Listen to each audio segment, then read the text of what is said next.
ቢስሚላህ አርረህማን አርረሂም አልሐምዱሊላህ ሰላትና ሰላም በነቢያችን ሙሐመድ ሰለላሁ ዐለይሂ ወሰለም በቤተሰቦቻቸውና በባልደረቦቻቸው ላይ ይሁን።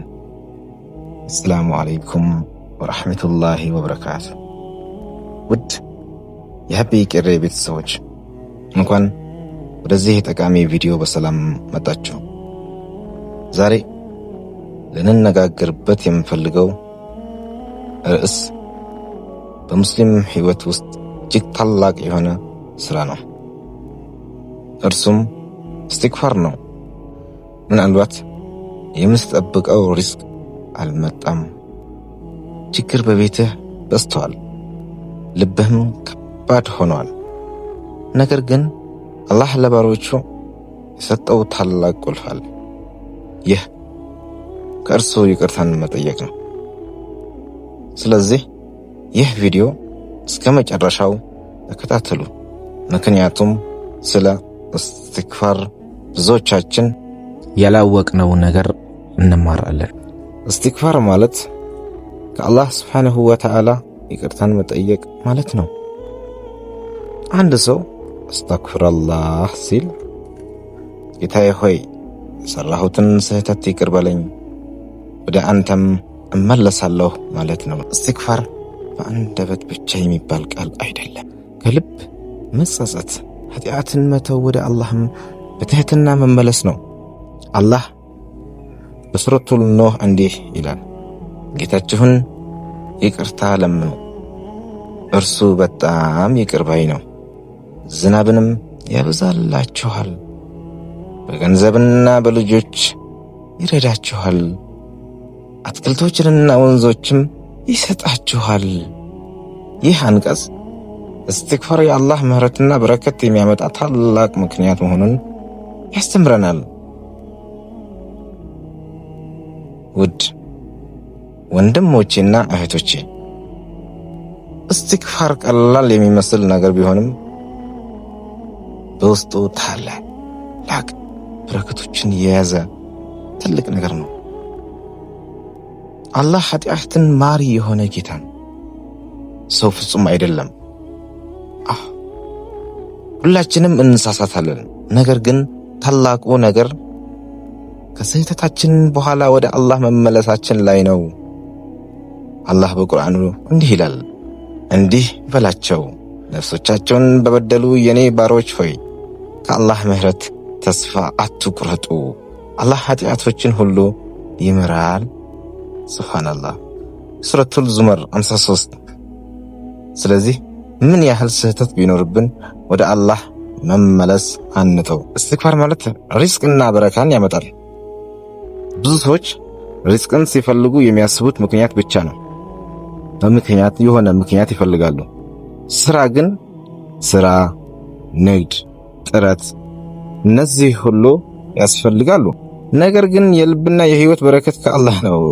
ሱብሃንአላህ። አዎ እስትግፋር የአላህ በረከት የምንጠይቅበት ታላቅ መንገድ ነው። ጭንቀትን ያስወግዳል። አላህ አንድ ሰው ችግሩ ብዙ ሆኖበት መውጫ እንዳጣ ይሰማዋል። ነገር ግን አላህን በመዘከርና ይቅርታውን በመጠየቅ ልብን ይረጋጋል። አስተግፍሩላህ ሰውን ከአላህ ጋር ያገናኛል። ሰውን ከአላህ ጋር የሚያገናኝ ትልቅ ድልድይ ነው። ልባችን ስለሚያጸዳ ማለት ነው። ኃጢአትን በልብ ላይ ጫና ያመጣል። ሰው በውስጡ ሰላም እንዳጣ ሊሰማው ይችላል። ማንኛውም ሰው በውስጡ ሰላም እንዳጣ ሊሰማው ይችላል። እስትግፋር ግን ወደ አላህ መመለስን ያሳያል። አዎ ልባችንን በጣም ስለሚያረጋጋ ማለት ነው። የአላህን ፍቅር ያስገኛል። አላህ በቁርአኑ እንዲህ ይላል፣ በእርግጥ አላህ ተውባ የሚያደርጉትን ወደ እርሱ የሚመለሱትን ይወዳል። ስለዚህ እስትግፋር የአላህን ፍቅር ለማግኘት ታላቅ መንገድ ነው። ውድ ወንድሞቼና እህቶቼ፣ አስተግፍሩላህ ማለት ብቻ ሳይሆን ልባችንም ከአላህ ጋር መሆን አለበት። እውነተኛ እስትግፋር እነዚህን ያካትታል። አንደኛ ስህተትን ማመን አለብን ከልባችን። ስህተታችንን አምነን ነው እስትግፋር ማድረግ ያለብን። አላህ ሆይ ተሳስቻለሁ ብሎ በትህትና መቅረብ ነው። ሁለተኛው ደግሞ ከልብ መጸጸት ነው። ከልባችን ተጸጸተን መሆን አለበት። የሰራነውን ስህተት በመጸጸት ወደ አላህ መመለስ። አያችሁ? ሶስተኛ ኃጢአትን መተው ነው። መጥፎ የምንሰራው መጥፎ ስራ ካለ እሱን መተው። እስትግፋር እያልን በእውቀት ኃጢአትን መቀጠል አይገባም። ወደ አላህ መመለስ። ሰው ቢደክምም ደግሞ ወደ አላህ መመለስ አለበት። ሰው ቢደክምም ደጋግሞ ወደ አላህ መመለስ አለበት። ውድ ወንድሞችና እህቶቼ ከታላላቅ የእስትግፋር ዱዓዎች መካከል ሰይዱል እስትግፋር የሚባለው አንዱ ነው። ነቢዩ ሰለላሁ ዐለይሂ ወሰለም ይህን ዱዓ አስተምረውናል። ይህ ዱዓ የአላህን ታላቅነት ማመን፣ የራሳችንን ድክመት መቀበል እና ከአላህ ምህረትን መጠየቅ ያካትታል። ዱዓውም አላህ ሆይ አንተ ጌታዬ ነህ፣ ከአንተ በስተቀር የሚገባ አምላክ የለም፣ ፈጥረኸኛል፣ እኔም ባሪያህ ነኝ። አቅሜ በተቻለኝ መጠን በቃልህና በቃል ኪዳንህ ላይ ነኝ። ከሠራሁትን ክፋት ነገር በአንተ እጠበቃለሁ። በእኔ ላይ ያለውን ጸጋህን አምኛለሁ፣ ኃጢአቴንም አምኛለሁ። ስለዚህ ይቅር በለኝ። ከአንተ በስተቀር ኃጢአትን የሚምር የለም ማለት ነው። ውድ የሀቢ ቄሬ ተከታታዮች አስቡት፣ ነቢዩ ሰለላሁ ዐለይሂ ወሰለም አላህን የሚወዳቸው እና የተመረጡ ሰው ቢሆኑም እስትግፋርን ግን ብዙ ያደርጉ ነበረ። ሱብሃንአላህ።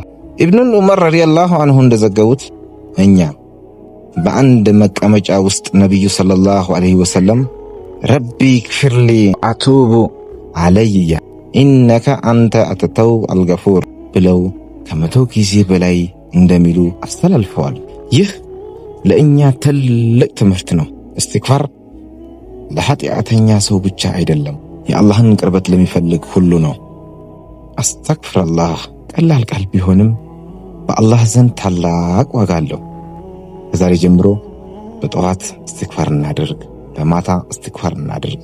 ከሰላት በኋላ አላህን ይቅርታ እንጠይቅ። በችግር ጊዜም በደስታ ጊዜም አላህን እንዘክር። ምክንያቱም የአላህ በር ሁል ጊዜ ክፍት ነው። ውድ ወንድሞቼና እህቶቼ ዛሬ የተማርነው አንድ ትልቅ ነገር ነው። እስትግፋር የኃጢአት ማጽጃ ብቻ ሳይሆን የልብ ሰላም፣ የአላህ ቅርበት እና የበረከት መንገድ ነው። አላህ ሁላችንም እስትግፋርን የምናበዛ ባሮቹ ያድርገን። አላህ ኃጢአታችንን ይማርልን፣ ልባችንን ያጥራልን፣ ርስቃችን ያስፋልን፣ በዱንያም በአኺራም መልካሙን ይስጠን። አሜን። አንዴ ዝቻ ቆሙ በሉ። ይህን አካውንት ላይክ፣ ሼር፣ ሰብስክራይብ ሀቢ ቄሬን ሰብስክራይብ በማድረግ የእኔ ቤተሰብ ይሁኑ። አመሰግናለሁ።